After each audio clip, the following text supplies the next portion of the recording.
నమస్తే. ఇప్పుడే ఒక సెన్సేషనల్ న్యూస్, బ్రేకింగ్ న్యూస్.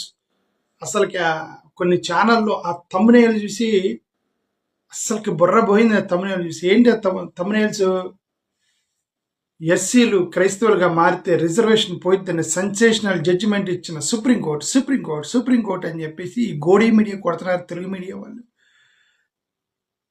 ఒకటి కాదు, 4-5 ఛానళ్ళు చూసిన. అంత సంతోషం. షెడ్యూల్ క్యాస్ట్ వాళ్ళకి రిజర్వేషన్ పోతే ఎంత సంతోషమో తెలిసి వీళ్ళందరికీ. ఒక్కరన్నా సరే అర్రే అరే షెడ్యూల్ క్యాస్ట్ వాళ్ళు, ఒరే పాపం షెడ్యూల్ క్యాస్ట్ వాళ్ళు రా, వాళ్ళు రిజర్వేషన్ పోయినాయి అంట అని ఒక సాడ్ మ్యూజిక్ వేసి, ఏది టీవీలో సాడ్ మ్యూజిక్ వేసి, ఒక చచ్చిపోయినప్పుడు వైఎస్ రాజశేఖర రెడ్డి గారు వాళ్ళు చనిపోయినప్పుడు వెనక ఒక పెద్ద బ్యాక్గ్రౌండ్ వేసారు చూసారు, సాడ్ మ్యూజిక్.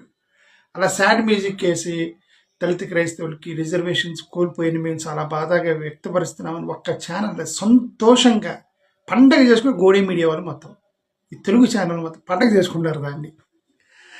ఓకే, సరే పాయింట్కి వద్దాం. ఇప్పుడు జడ్జిమెంట్ వచ్చింది. దళిత క్రైస్తవులకి ఎస్సీ స్టాటస్ అని కాదు. ఒక పాస్టర్ గారు, గుంటూరులో ఉన్న ఒక పాస్టరు, అతను పాస్టరు ఎస్సీ ఎస్టీ కేసు పెట్టాడు ఎవరి మీదనో. ఎస్సీ ఎస్టీ కేసు పెడితే ఆ ఎస్సీ ఎస్టీ కేసు పాస్టర్ వై ఉండి బీసీసీ కదా నువ్వు, ఎస్సీ ఎస్టీ కేసు ఎలా పెడతావని ఎవరో కోర్టుకి వేస్తే ఆయన హైకోర్టుకి వెళ్ళాడు, ఆంధ్రప్రదేశ్ హైకోర్టుకి. ఆంధ్రప్రదేశ్ హైకోర్టు పాస్టర్ కదయ్యా నువ్వు బీసీసీ కిందకు వస్తావు కదా, ఎస్సీ ఎస్టీ కేసు పెడతానికి లేదని హైకోర్టు జడ్జిమెంట్ ఇచ్చింది. ఈయన తీసుకెళ్లి సుప్రీంకోర్టులో వేసాడు. హైకోర్టు జడ్జిమెంట్ని ఛాలెంజ్ చేస్తూ సుప్రీంకోర్టులో ఇచ్చాడు. సుప్రీంకోర్టు దానికి సంబంధించి జడ్జిమెంట్ ఇచ్చింది. ఏమని, ఈయన పాస్టర్ కదా, మతం మారితే ఎస్సీ షెడ్యూల్ క్యాస్ట్గా పరిగణించబడరని 1950 షెడ్యూల్ క్యాస్ట్ ఆర్డర్ పారా 3 ప్రకారం నువ్వు ఎలిజిబుల్ కాదని ఈరోజు కోర్టు జడ్జిమెంట్ ఇచ్చింది.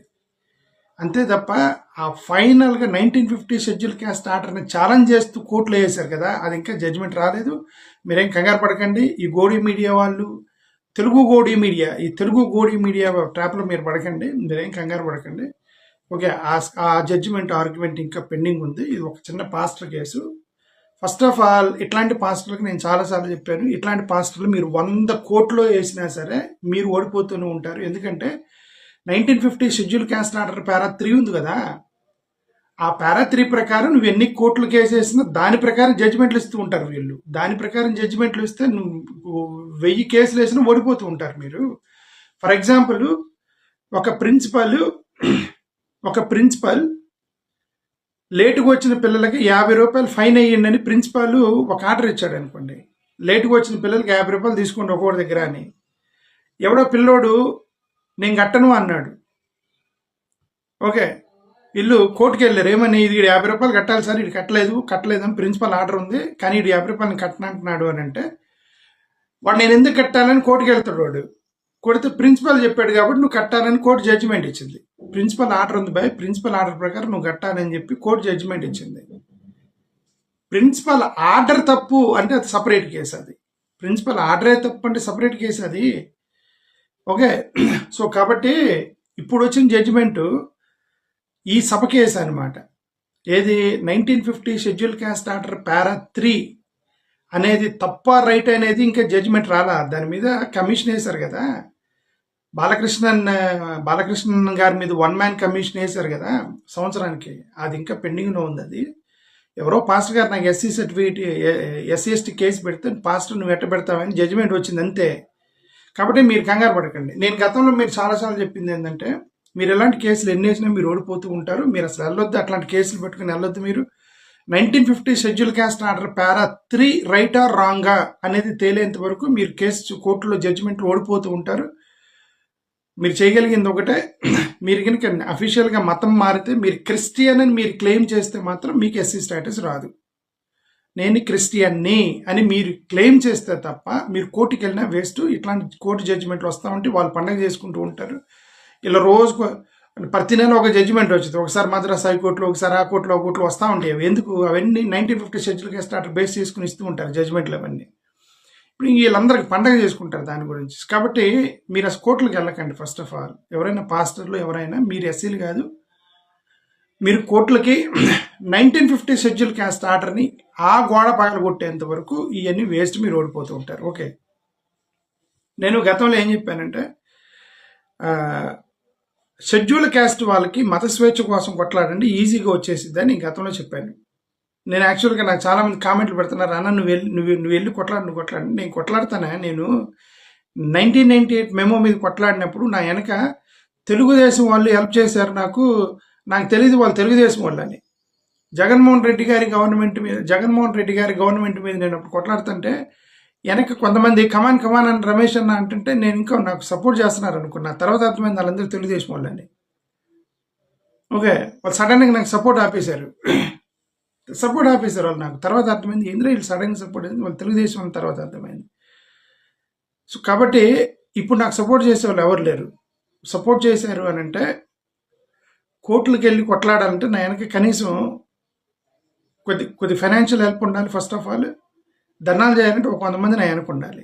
ఓకే, ఫైనాన్షియల్గా అప్పుడు 98 మేము కొట్లాడేటప్పుడు మా పిల్లలు కాలేజీలో చదువుకుంటున్నారు, ఇంటర్మీడియట్ 10th క్లాస్ చదువుకుంటున్నారు.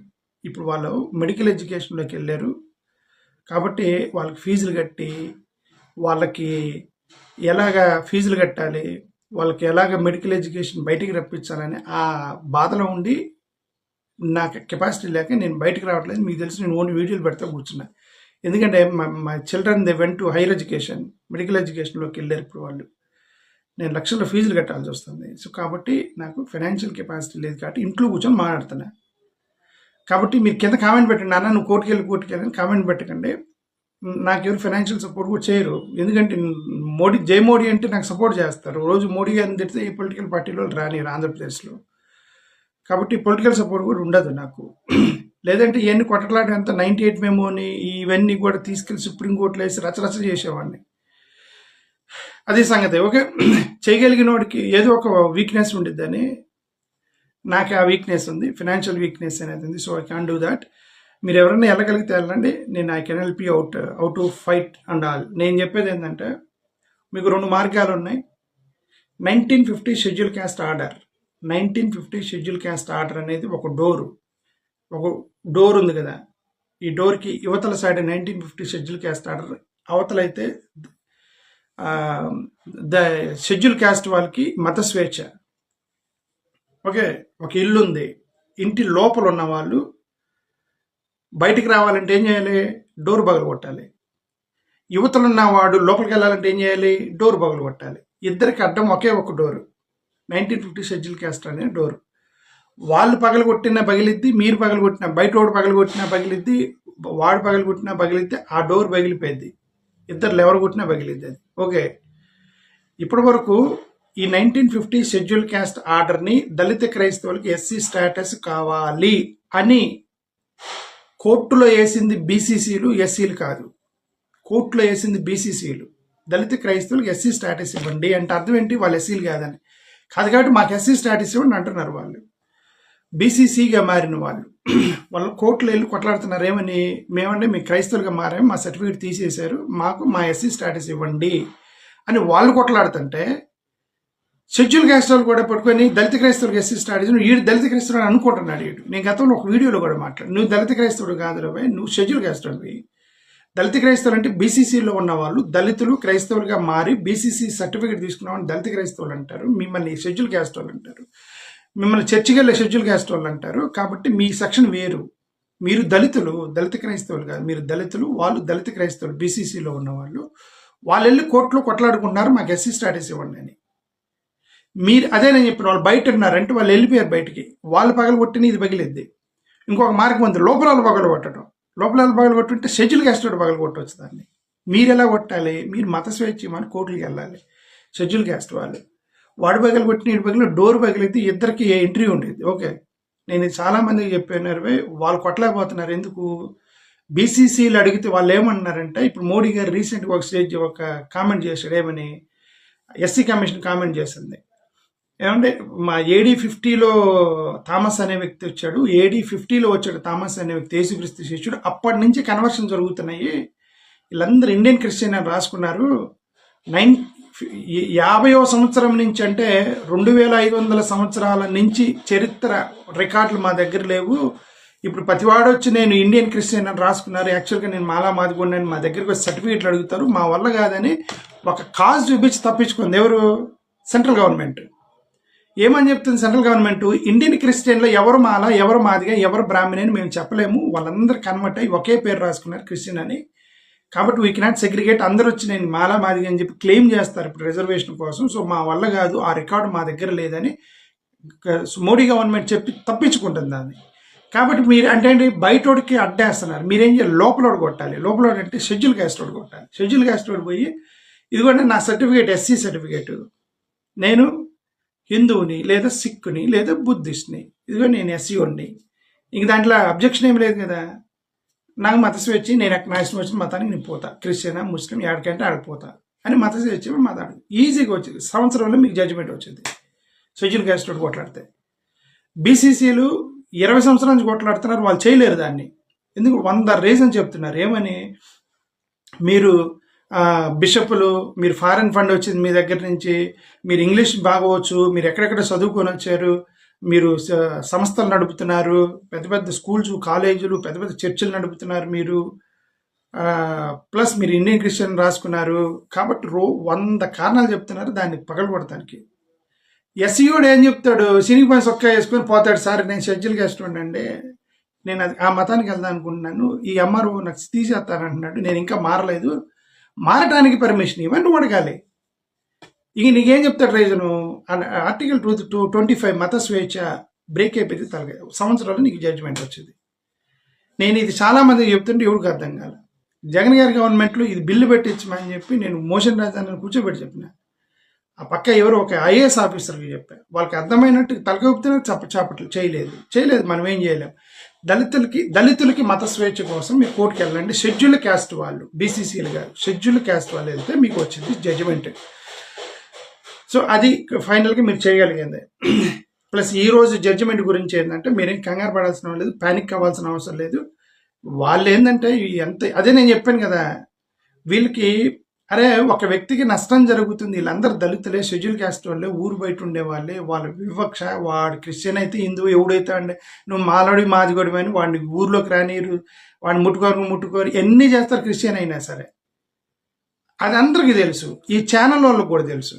ఇప్పుడు ట్రోలింగ్ చేసి సెన్సేషనల్ జడ్జిమెంట్, సుప్రీంకోర్టు జడ్జిమెంట్ ఇచ్చింది షెడ్యూల్ క్యాస్ట్ వాడికి అని చెప్పి పెడుతున్నారు కదా, వాళ్ళకి కూడా తెలుసు వీళ్ళు వివక్షకు గురవుతారని. అరే అన్యాయం జరిగిందని చెప్పి ఏ ఛానల్ వాళ్ళు చూపించరు. అదే వెనక రాజశేఖర రెడ్డి గారు చనిపోయినప్పుడు ఎన్టీ రామారావు గారు వెనక బ్యాక్గ్రౌండ్ మ్యూజిక్ వేసి అరే ఎంత అన్యాయం జరిగిపోయింది అని ఒక బ్యాక్గ్రౌండ్ సాడ్ మ్యూజిక్, ఆ మ్యూజిక్ కాదు, బ్రేకింగ్ న్యూస్ అని పండుగ చేసుకుంటున్నారు వీళ్ళు. కాబట్టి ఇంకా దాన్ని బట్టి అర్థమైంది మీ యొక్క పతనం వాళ్ళందరూ కోరుకుంటున్నారని, అంతకన్నా ఇంక నిదర్శనం లేదు.